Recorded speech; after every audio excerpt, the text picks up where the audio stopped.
مطابقت رکھتا ہے۔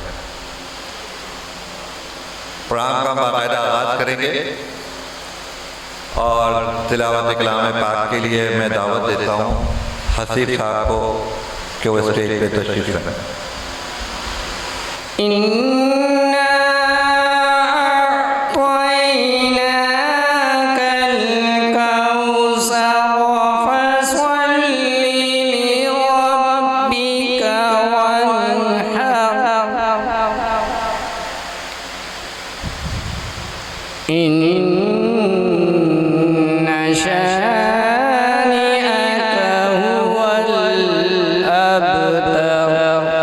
صدق اللہ العظیم۔ اب میں نعت رسول مقبول صلی اللہ علیہ وسلم کی دعوت دیتا ہوں باطل صاحب کو کہ وہ اسٹیج پہ تشریف لائیں۔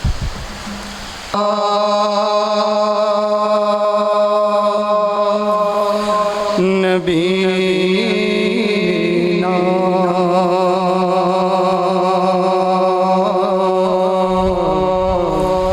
صلی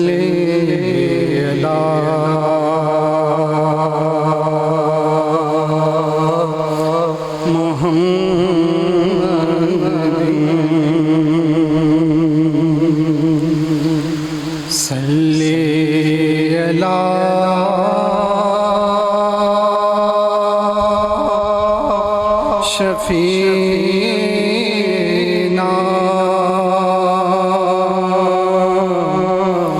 صلی علی محمد